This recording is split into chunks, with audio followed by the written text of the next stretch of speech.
Welcome to Women Now. Today we will be talking about something that we were all waiting for, our Honorable Prime Minister Mr. Narendra Modi's visit to the US. Like our Prime Minister said, that if it rains in India, the diaspora actually opens the umbrella. I think since Mr. Modi became Prime Minister, one of the most important thing which no one else has done, maybe even no other world leader has done to this extent, is to engage diaspora and make them an integral part of his growth story. We want everybody to walk out with the belief that India is the up-and-coming country, that India is making progress, and India intends to do everything necessary to make life better for its 1.2 billion people. So I think we are seeing overall excitement in the community. All corners of the community, we are all excited. We are seeing the pouring response from different organizations spanning across professions, then religious backgrounds and linguistic backgrounds. Well, our goal is to excite the Indian public about what the future of India is, what the possibility is, how we as citizens of America or residents of America can give back to our country or give back to India. A man who is bent upon delivery, who wants action, who not just some big talk or anything, and just completely driven by this one idea that how the India can be changed. Reception for the Honorable Prime Minister of India, Shri Narendra Modi, on September 27, 2015 at 5 p.m. at the SAP Center Arena in San Jose.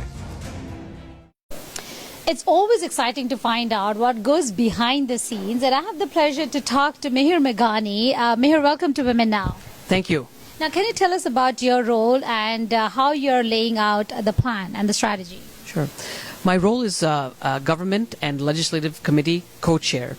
And what we're trying to do is we're bringing in the elected officials, members of the House of Representatives and the senators, as well as governors, to attend and be VIPs at the event featuring the Indian Prime Minister.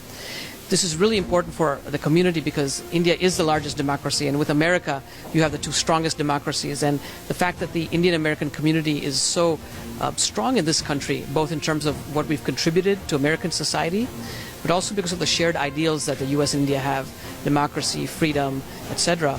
We want to make sure that the elected reps in this country know that it's important for all of us as Indian Americans that they be present when the Indian Prime Minister is here in San Jose on September 27th. Now, while you're inviting them, is there any specific area or a question that they're asking you about their presence and what is expected out of them? Well, naturally, many of them are excited about meeting the Prime Minister and they would like to have private meetings. That's all being arranged by the embassy. What they'll be getting here at this event is a chance to meet collectively with Prime Minister Modi and then attend the event from its entirety, from the cultural program all the way through the Prime Minister's speech. They'll also get to see and hear 18,000 very excited people. Well, along with the event and the reception, is there a specific meeting that is set up with the legislations and, is he traveling to Sacramento? I do not know if the Prime Minister is traveling anywhere else in the Bay Area, but at the event itself there will be a time scheduled for these senior elected officials to meet with the Prime Minister. That's being arranged by the embassy. Now tell me, what got you attracted to this whole reception and how did you feel and what do you feel now about the whole event? I was born and raised in this country, but I've always had very close ties to India. I'm also a board member and co-founder of the Hindu American Foundation, so I've always been interested in our culture and heritage. And the fact that we have the person who's received more votes in the world than any other elected official coming and visiting our area, it's just a great opportunity to be involved in organizing this once-in-a-lifetime event where we're bringing in not just our community, but our elected representatives and people from across the spectrum of American society who are not even of Indian origin. Now, you are a doctor and you are a co-founder with the Hindu American Foundation and now co-chairing this event. How are you managing and juggling all of this?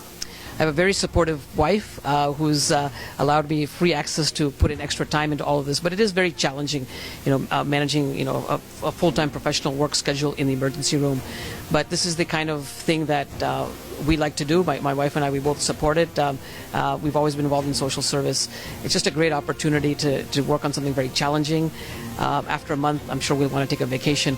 But we're looking forward to the event and hope that the viewers of the program will participate in some way by attending themselves or watching it live through all the video that's going to be broadcast. Now, in this planning journey, we are kind of halfway through there. Has there been any specific learning in terms of what you discovered about the community and the whole reception? Has there been any learning specific? I think the hardest part right now is figuring out how to channel everyone's energy in a way that's effective for the program. There's so many people who want to volunteer and help out, and it's really finding good roles for all these people, but still being able to manage all the people who want to work to put the many aspects of this program together. So that's probably, I think, the biggest challenge we have before us, and just working against time and doing all the logistical work. And of course, at the day of the event, we'll have our own challenges because we'll be dealing with a lot of very important people and 18,000 very important members of the community. Is there anything that worries you about this event? We have way more demand for attendance here than there are seats available. I think the biggest challenge for the event itself will be allocating tickets for the event and trying to get people who would be disappointed by not attending to be happy with their experience to watch this at home. Well, I wish you good luck. Thank you so much. Thanks a lot, and I want to thank Women Now for having me on this program.